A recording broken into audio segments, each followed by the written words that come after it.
some definitions. Free trade as international trade left to its natural course without tariffs, quotas, or other restrictions, and good as beneficial in the long run. So I would have three contentions. I will be discussing the first two, and my second speaker, Andre, will be discussing the other. So contention one, free trade is more efficient for the global economy. And second contention, free trade promotes economic growth and innovation. And my third point is that it improves global relationships. So, much of my first contention is that through comparative advantage, each country is better off in specializing in certain products rather than having to spread its resources and do things at a less efficient pace. And also because of free trade, prices for products are cheaper, increasing the amount of purchases. So, point of information. Denied. Impoverished people can afford more of these goods that are more cheap because of free trade. So this will improve their lives and we can purchase more things. So I would like to move on to my second point about how it promotes economic growth and innovation. First of all, it encourages acceptance. Should cheap prices come at the expense of living standards? Their living standards will be improved because of cheaper prices available to consumers. So, as I was talking about the second contention, it encourages competition between countries that produce similar products, and this will lead to the development of new technology that can help boost production and lower costs. So companies can't rely on protection to get by. They have to come up with more efficient methods. So one of the examples is, in 1975, the airline industry carried about 300 million passengers. Now, due to competition and lower costs, it carries about 600 million passengers a year. So, according to the Wall Street Journal, in the past 2 decades, countries that opened their markets grew twice as fast as those that didn't. Obviously, it's beneficial, it's good in the long run, because as economies of countries grow and develop, this will inevitably lead to the improvement of the livelihood and welfare of the citizens. So free trade also encourages richer nations to invest in foreign nations, helping them develop crucial infrastructure that is desperately needed to escape poverty. Point of information. Denied. While short-term costs may be incurred, long-term solutions will follow. For example, there's the idea of the Grand Free Trade Area in Africa. This idea is to pool the markets of many of the African economies to have better new growth opportunities, and they will develop more infrastructure, such as transportation. When these foreign nations enter because of free trade, they will develop these infrastructure and the trade. Wait a minute. Oh yeah, last minute. So these economies are tiny and they're available on their own, and if they pool their resources together by joining their economies, by removing these protective tariffs, they can become a stronger economy. So through free trade, it will be more efficient for the global economy. It will promote economic growth and innovation by promoting competition. Companies will innovate, economies will grow, and infrastructure will be developed.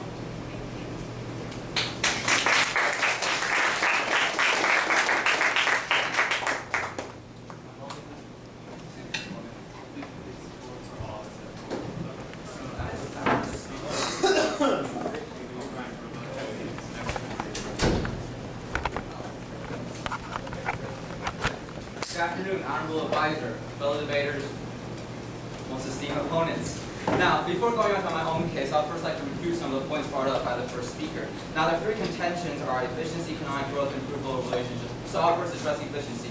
My opponent seems to be focused on efficiency, believing that economy should take priority over the social welfare of these nations.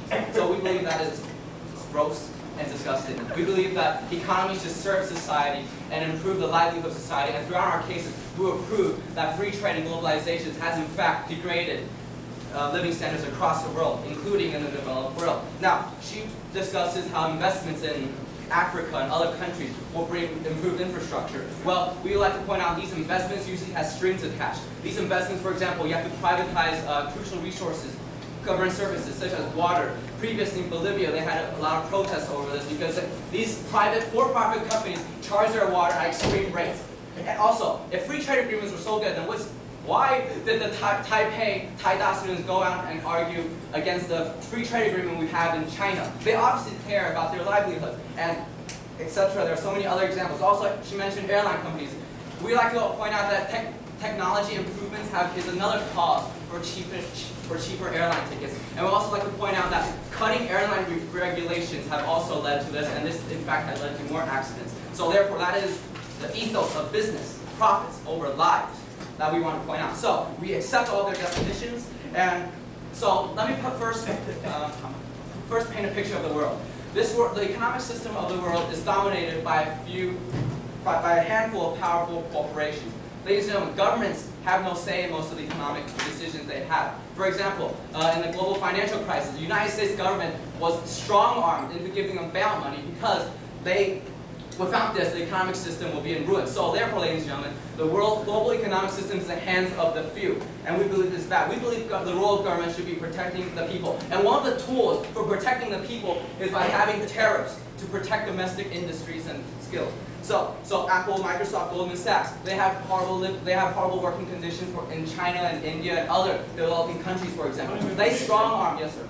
Wouldn't it be better for these people to have jobs and have wages rather than have no jobs at all? We believe that people should not have dead-end jobs, and we believe that these slave-like conditions, it is better to have no job than fight for a rightful job than to accept these dead-end jobs. So we would like, our values of course is equality and respect for human rights, and throughout our case we'll demonstrate how these two are related. So ladies and gentlemen, because of time we will only have two contentions. Free trade, our first contention, free trade exacerbates inequality and undermines human rights. Free trade, okay, let me illustrate this point by giving a story. In Detroit, there's an auto worker named Liang, and her job was outsourced to Mexico City to a person called Luke. Now, in Mexico City, that person is paid only a fraction of what Liang was paid. So Liang cannot sustain her own home, while Luke cannot really sustain her own home either because they are being paid at horrible wages because Mexico and many other developing countries have weak governance. And we believe that these private, powerful, multi-billion-dollar, multinational corporations take advantage of these.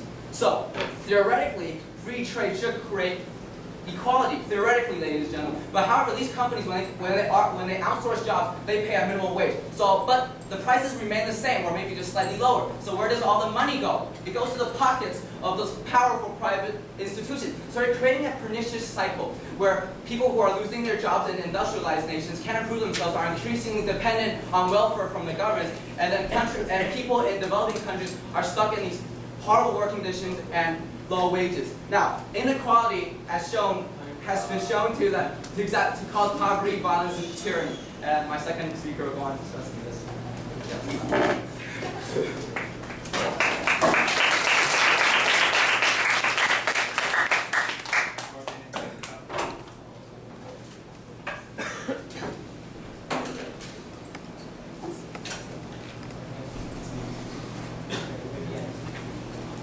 Ladies and gentlemen, opposition. Let me tell you about the story of Kara. Again, Kara was also in the automobile industry, this time in South Carolina. When NAFTA passed and the country started trading between the U.S. and Mexico, there was actually an increase in jobs. Indeed, Kara lost her jobs, but because when she lost her job, she instead of working in these factories with, as they said, poor conditions, she was allowed to get an education which ended up allowing her to participate in better jobs where she would earn better income, much more than before. Meanwhile, in Mexico, 10 more jobs were provided because of Kara's lost job. These 10 people, they now had a place where they could earn wages for their families. Now, ladies and gentlemen, let me ask you, we do care for social welfare, but the thing is, who is getting a better social care? What the opposition is saying is that we don't care, that we believe that these people, they have no rights. However, we are actually providing more people with jobs, providing more people with better education, providing people with better jobs, better money, better health care. And this is the crux of our argument. So, when we look at NAFTA, after NAFTA passed, it actually created 800,000 new jobs in the industry. Seeing that this, and why did this occur? It's because there's an increased demand. When there are no tariffs, there's more reason for countries to purchase from each other. Therefore, Mexico began purchasing more electronic goods from the United States, creating more jobs in these industries that support these industries. Meanwhile, the industries that did shut down, such as the automobile factories, these people were allowed to then specialize in other regions, other factors where they could use education to attain better jobs. And now, at the same time, wages in all three countries, Canada, Mexico, and the United States, they all saw increases in their wages.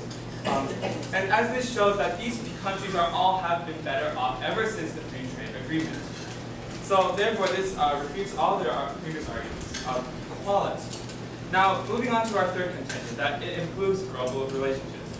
Now, we see that ever since the globalization has occurred, countries have been more interlinked than ever before in terms of their economic status. Countries are no longer capable of waging large-scale wars, such as in the case of World War II, World War I. Now, why is that? It's because that engaging in war would in fact lead to more devastating results for their own economies, making it an unviable choice. What does this mean? Free trade is allowing us to create a more peaceful world, a world where countries are more unified than ever before. And second of all, the continuation of free trade agreements has allowed for many international organizations to occur. We look at organizations such as NAFTA, we look at organizations such as Asia and the European Union. These are organizations that have formed because of the desire for a free trade union. And these, aside from direct economical benefits, these organizations have also improved relationships between these countries as they increasingly work together to provide common goals, and they have also increased the social and political structure of these countries. We look at the European Union, where they have, aside from economical benefits, they have also provided many other social benefits, such as food labeling, equal working opportunities, and stronger focus on environmental protection. Now, this may seem, this may seem, Okay. Can you please explain how the direct link between free trade and all these progress? It seems to be that government regulations is responsible for this. because free trade. These organizations were established for the purpose of free trade initially. Now, as they furtherly develop, they begin to cover other realms aside from just economical benefits. For example, as I mentioned, the European Union has established all countries need to set a standard for a minimum wage for the people, benefiting all of them. Now, if we look at countries, especially poor regions in the European Union, such as Romania, Bulgaria, these regions are undeveloped and are in need of dire aid. And therefore, it is up to the European Union, international organizations that formed because of free trade, and for these reasons we propose.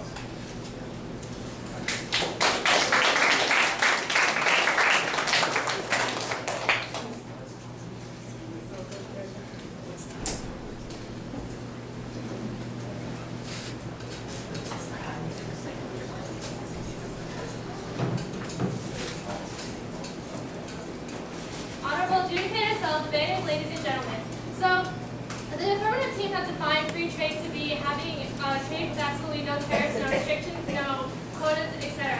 So basically, this would mean that they're putting all countries on like a level field. However, they have not taken into consideration the fact that some of these countries may have more resources compared to other countries, and thus would undermine the economies of other countries.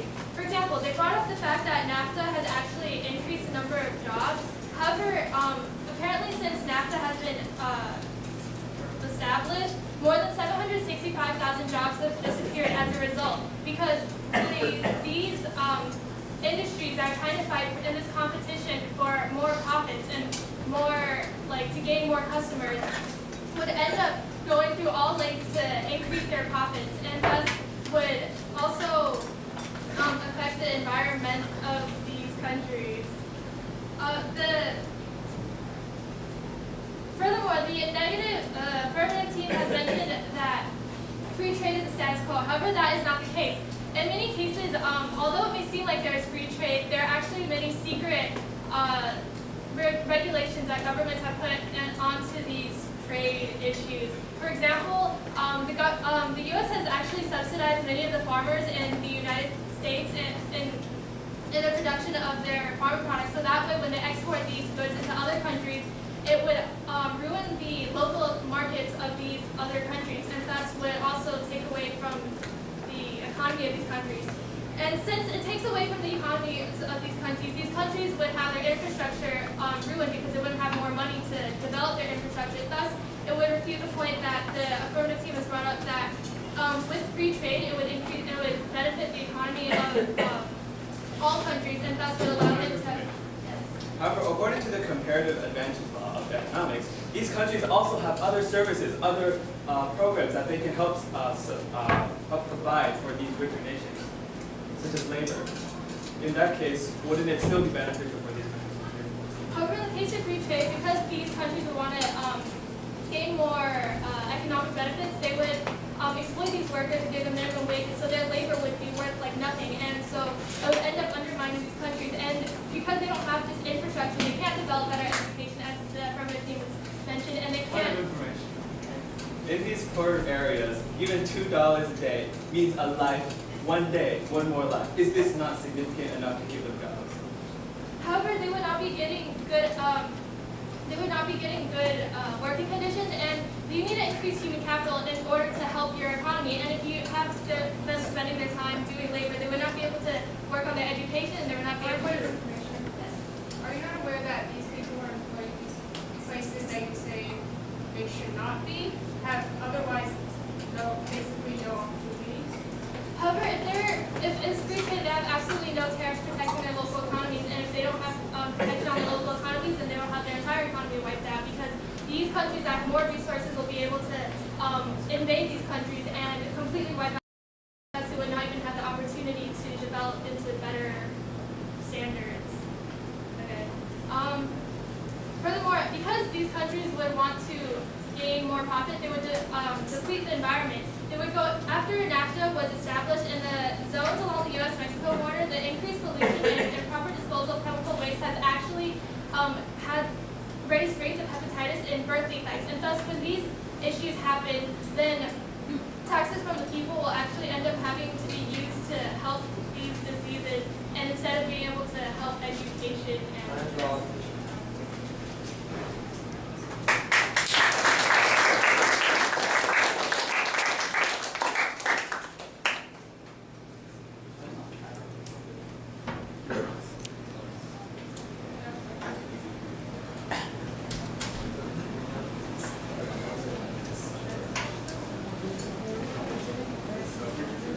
I could be wrong, but I think I smell and see food. No one leaves this room until it is spotless, crumbless, odorless. Is that clear, everyone? Thank you for being here. Yes? Seconded. Thank you. I teach in here most of this week, and man, it burns me up when I find your garbage in my room. We know there's no garbage cans in here, but you brought the garbage in, you bring the garbage out. Good. Sorry. Okay, so now we begin the rebuttal from the affirmative side. So one of the points that the first speaker for the negative team has brought up, a very interesting concept that it's better that if they have no job instead of dead end job. So the negative, they've been trying to push the point that they're being the moral voice of this debate, but they seem to be advocating that, well, in order for this to be completely, justice, you would have to say, well, it's better if they just didn't have a job. But is that really better for them? Yeah, true. Like some of the conditions could be improved, but the main point is that these people, they need a job. It's not some fancy world where this working condition is not good, I'm not going to take a job, but then where are they going to go? They need the job. They need the job to survive. They need the wages. Even though it's a lower wage, they still need the job to, they need that money. That money is enough to get them by another day. And as the, oh yeah, 9. My second speaker has mentioned that the NAFTA has lowered unemployment rates and has increased wages. So this is improving the welfare of the people. So there was another point that the second speaker of the negative team brought up, is that infrastructure is destroyed through the process of free trade innovative. So our argument is that infrastructure is brought in by foreign companies. Okay. If we should only care about giving people, the daily food and water, then why don't we just bring back the institution of slavery? That solves unemployment, right? Well, the main point isn't that we should enslave them. We're saying that this is a process moving towards giving them wages so that they can better their lives. We're not saying, well, we're just not going to give them wages. The main point is that they need a starting point, and if you give them no job, they're not going to have anywhere to start from. So, and back to my point about infrastructure brought in by the foreign companies. So through free trade, they would be outsourcing. And when they move into that country, well, as they said, the infrastructure is weak. So what do? These foreign countries have to develop infrastructure such as transportation, railway, developing roads, fixing roads. So through this, the economy of the country that is Information. denied, they would be able to benefit from this development in the long run. Never mind. Okay, so in conclusion, the affirmative team is not on the evil side. It's merely pushing for long-term developments and things.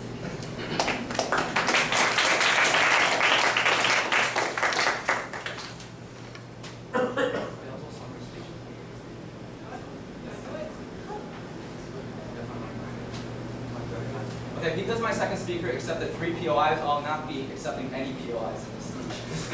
So let me run through some of the points they made. So the first speaker said that EU sets standards to have better quality goods. Doesn't that contradict free trade?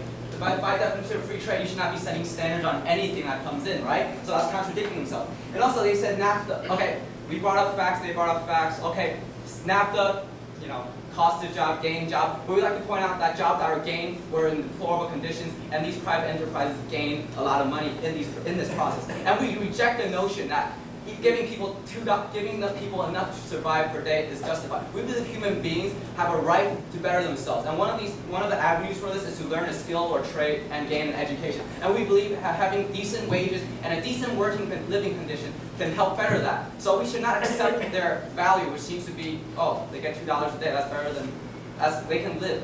We reject this. And also, Amber has brought up that there's no such thing as free trade. There's no such thing, ladies and gentlemen. Some people like to attribute I've said no POI.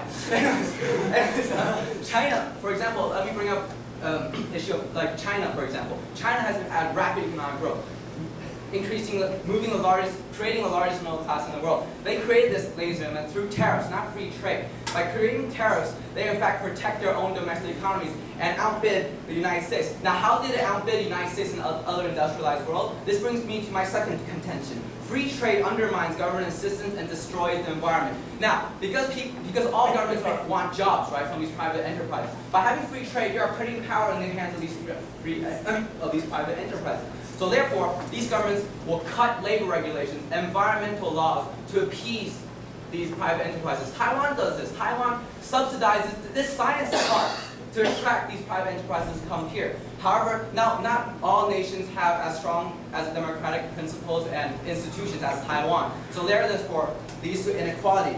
And let me also rebut the first speaker brought up some law from an economic textbook. I like to point out that these stuff are all in theory. We are talking about reality, ladies and gentlemen. And in reality, it is a horrible. Third world countries are continuing to be struggling in their pledge to better themselves. And the middle class and lower classes of industrialized and second world countries are being smashed by these upper class gross inequality. So let me explain why inequality undermines human basic rights. Now, inequality leads to poverty. We have brought that up because it denies people education. Now, this usually leads to violence because when you're poor, you usually turn to drug abuses or alcoholism, or you cannot gain the education to better themselves. So this, in fact, undermines the government because they'll be spending more and more money on enforcement and gutting domestic programs such as education. So you're recruiting a police state in the future. So, ladies and gentlemen, we believe in real hope, not the empty promises of dead-end jobs. Thank you.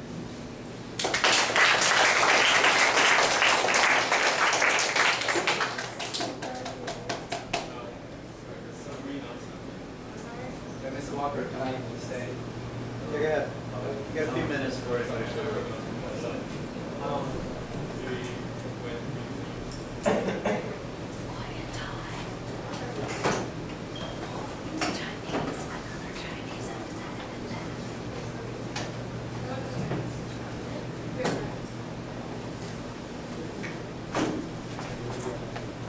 Honorable adjudicators, fellow debaters, ladies and gentlemen.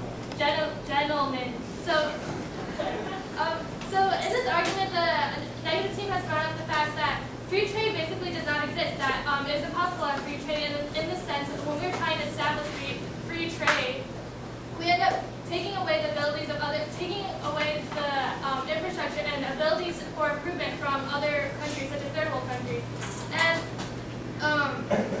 thus free trade ends up taking it, ruining the environment, and it also deprives the living standards of people because their jobs are taken away from bigger industries that have more resources, and these companies that have more resources also exploit the environment to get better profits. However, and we also, and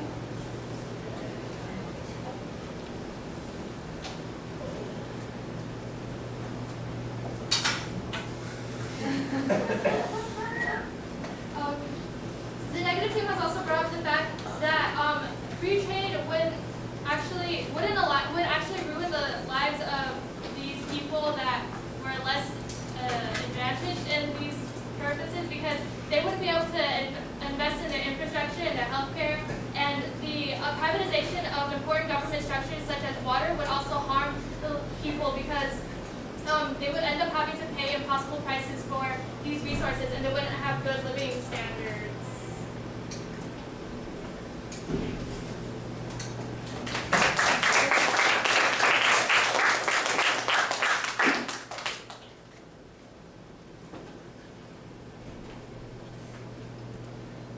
Daniela is a poor girl with no job, no food, no money in Mexico. She has no ability to get a job simply because there are no jobs in her country. But we believe that we can change it. And how do we change this? Through free trade agreements. Ladies and gentlemen, these reasons we propose. Now we have brought up 3 arguments of why we should free trade. First of all, it provides economic benefits. Second of all, it provides political social benefits. And third of all, it improves global unity. Now, the opposition has mainly tackled us only on 2 fields. The first field being the social aspect, believing that these people are not better off, that we are treating them like slaves. However, ladies and gentlemen, the thing is, we're not forcing them into these conditions. We give them the choice. And the fact that these people are willing to work for low wages shows that these people are in desperate need of jobs. And what we're doing is simply giving them the option, the ability to work at these companies, to earn a living, and to save their own lives, which the opposition seems to believe are not important. Well, I tell you, human lives are important and must be held of the most significance. Second of all, they have never attacked us on the issue of allowing of a comparative advantage. This is theoretical. However, if you look at it, it is not. As I brought up in my case of Kara, Kara was allowed, instead of her old factory job, she was allowed to, she had more time, she had more freedom, and thus she was allowed to gain an education. And this education shows that instead of focusing on labor, which other countries can do, these more developed nations can instead focus on more industrial, more intelligence-required factors. And as these regions develop, they can also, as these poorer regions develop, they can also slowly begin to grow into these industrial giants as well. And finally, third point, they have never tackled us on our factor of world peace. They have never attacked us on our status of economic growth. And so the only argument that they have is that these political governments won't have as much power. But we say political governments, not important. People of the lives of people, more important. For this reason, we oppose. Dr. Carlos.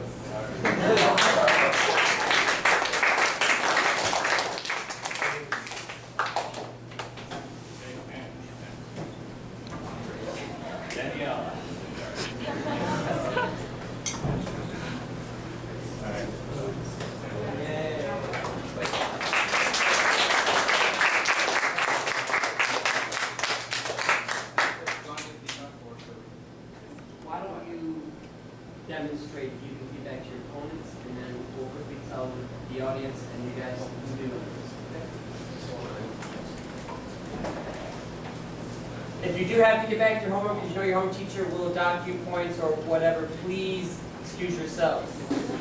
Once all the food seems to be in its bag, in its proper place, on the table, on the desk, I guess great speech.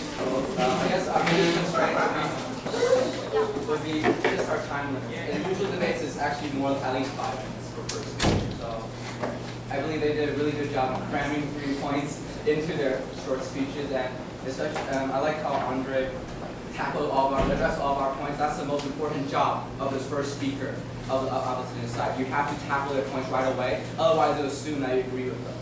And also, I love how Michelle brought in, where was it? I wrote it. Okay, brought in all these real life examples. It is better to just have one or two examples as opposed to cramming a lot of examples. So it's better to just analyze one example to illustrate your point, like what they did. And also, it's okay to personalize it, like using Daniela and Carla.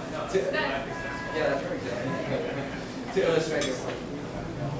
Yeah, so you guys really cleared your speeches, and you really illustrated, like you walked us through your points, and your examples made it a lot clearer, I guess, to understand what you're talking about, and just supported your argument.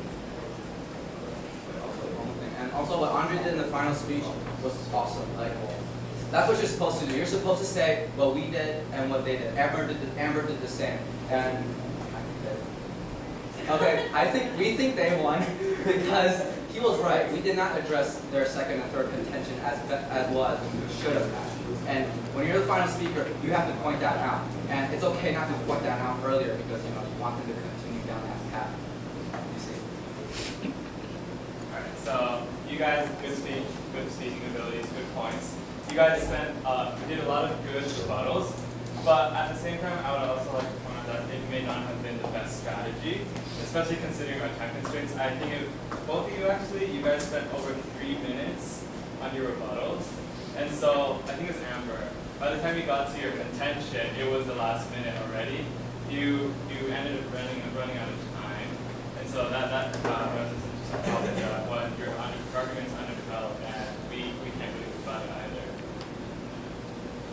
Yeah, I think there were strong arguments, but at the same time, I was a little confused sometimes because I wasn't really like, it's my first time doing this because I guess we were focusing on like our arguments. And you didn't take in points of information in the last speech. I know. You shouldn't have said that. Like, Yeah, you should have spit, yeah. I said for you.